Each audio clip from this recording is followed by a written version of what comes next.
yang saya ingin tanyakan lagi. Guna-guna di tempat usaha itu kan memang ada ya, pastinya ada. Karena kan kita kerja punya usaha, pastinya ada juga orang yang kerjanya juga sama seperti kita ya Ki Bagus ya. Dan pastinya itu dianggap sebuah saingan. Saingan kita nggak mau lah kalau kita itu lebih laris dibanding mereka ya Ki Bagus ya. Pastinya mereka akan menutup usaha kita atau menutup aura kita agar usaha kita itu jadi bangkrut atau down tentunya. Nah, bagaimana sih Ki Bagus menurut Ki Bagus sendiri? Kalau sepengalaman saya untuk membantu sahabat aura untuk memperbaiki agar tidak terkena guna-guna ya caranya ya diperkuat lagi aura perlindungan diri dan aura rezekinya ya. Kalau itu pengalaman saya untuk melayani atau menanggapi kasus dari sahabat aura semuanya yang usaha dan pekerjaan itu down terkena guna-guna. Saya sarankan seperti itu. Nah, kalau dari Ki Bagus sendiri nih, apa sih kiat-kiat apa sih yang harus dilakukan agar usahanya itu tidak terkena guna-guna? Seperti itu Ki Bagus. Bisa jelaskan terlebih dahulu Ki Bagus. Jadi kalau teman-teman semua Bapak atau Ibu yang punya tempat usaha, langkah awal agar kita tidak terkena guna-guna, pertama, jangan cari musuh. Gitu. Terkadang orang yang sudah sukses itu sombong, Mbak. Nah, itu yang biasanya menyebabkan menyulut api amarah, iri, dengki dari saingan. Begitu. Nah, itu yang mungkin dasarnya. Nah, untuk penjagaan ataupun agar kita terlindungi, ya sebagai umat yang beragama apapun, kita ya semakin mendekatkan kepada Tuhan. Nah, itu agar terlindungi juga. Itu. Kemudian, agar terlindung lagi, ya mungkin kita melakukan hal-hal yang baik. Kalau hal-hal yang baik kita lakukan, di situ otomatis akan membantu membangun benteng positif di tempat usaha kita. Begitu. Apalagi kalau di kejawen kan yang namanya orang kan terkadang punya agama. Nah, itu boleh dilakukan semacam itu. Itu adalah kiat-kiat yang normal katakanlah untuk membangun di tempat usaha sebuah benteng yang tidak bisa ditembus oleh energi negatif, iri dengki atau energi apapun ya dari saingan ataupun orang yang tidak suka.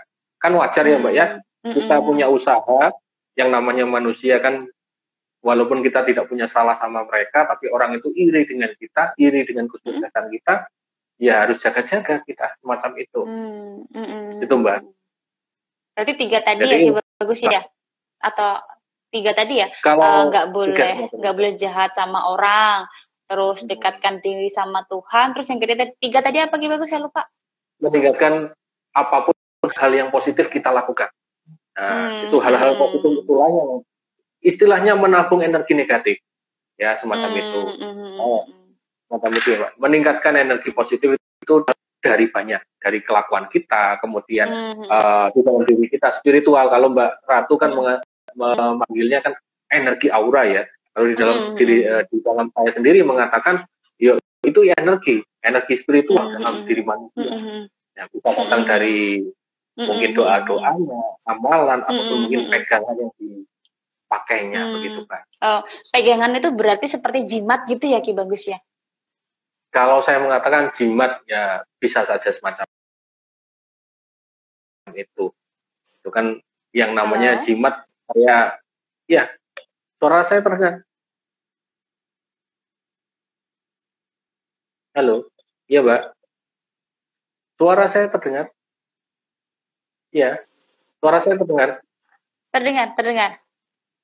Bagaimana tadi Bagus? Kalau kan, jimat itu bagaimana? Jimat. Kita bahas jimat nih. Saya penasaran tadi kan Ki Bagus bilang ada pegangan. Berarti itu seperti jimat gitu ya Ki Bagus ya atau bagaimana?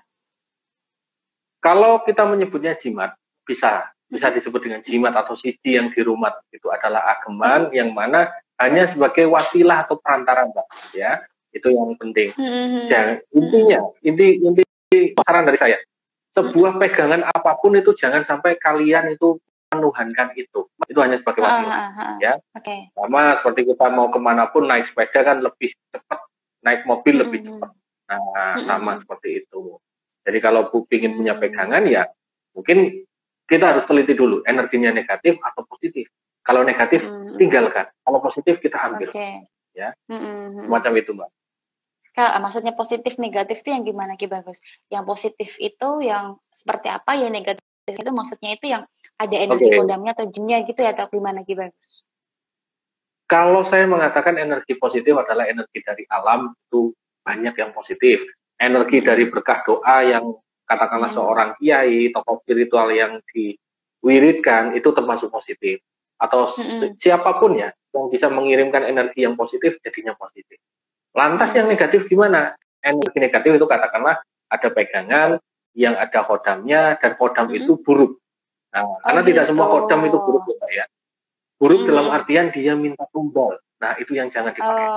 Jangan sampai seperti itu. Nanti masuknya itu bukan, ada yang buruk, ada yang baik ya, Ki Bagus? Ada yang baik dan yang buruk ada. Begitu. Oke. Ada yang baik, ada yang buruk. Yang baik intinya adalah hanya membantu kita. Kalau yang buruk adalah membantu dengan imbalan. Nah, itu perbedaan. Oke, baik. Saya paham berarti Ki Bagus. Berarti kesimpulannya dari live streaming hari ini ya, kita tadi kan membahas kenapa sih usaha sepi itu dikaitkan dengan guna-guna. Itu tergantung dari kasusnya seperti apa, tergantung ciri-cirinya seperti apa, itu harus dideteksi terlebih dahulu. Kita lihat apakah benar itu ada guna-guna atau memang dari si pemiliknya itu sendiri yang memang malas kerjanya atau malas untuk merapikan tempat kerjanya. Seperti itu ya Ki Bagus ya. Baik Ki Bagus, terima kasih atas penjelasannya.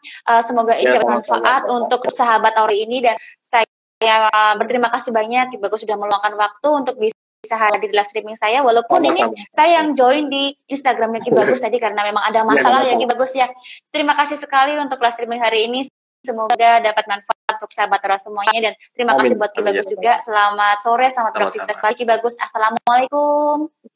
Waalaikumsalam warahmatullahi wabarakatuh.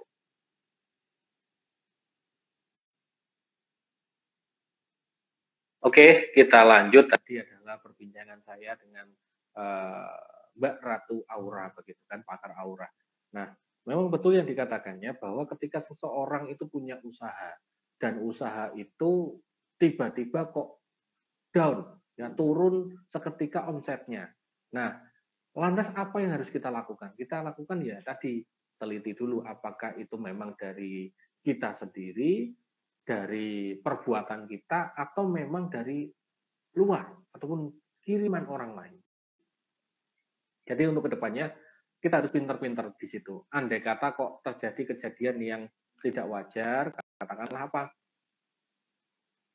Kejadian yang tidak bisa kita jelaskan secara logika. Itu termasuk ciri-ciri tempat usaha kita terkena gangguan gaib. Ya, terkena gangguan gaib baik dari dalam maupun kiriman dari orang lain, begitu ya. Oke, saya rasa cukup. Andai kata ada yang ingin tanya perihal apapun mengenai usaha yang terkena gangguan gaib, guna-guna, ataupun ingin meningkatkan, ya, ingin buka cabang usahanya, boleh, tidak masalah, nanti DM di Instagram saya, begitu. Semoga apa yang saya sampaikan dan saya mewakili Mbak Ratu tadi, ya, kita bisa mendapatkan manfaat yang luar biasa, yang bisa diterapkan di tempat usaha kita agar semakin sukses, semakin berkah, dan bisa membahagiakan keluarga kita. Ya, sekian dari saya. Terima kasih yang sudah bergabung. Wassalamualaikum warahmatullahi wabarakatuh.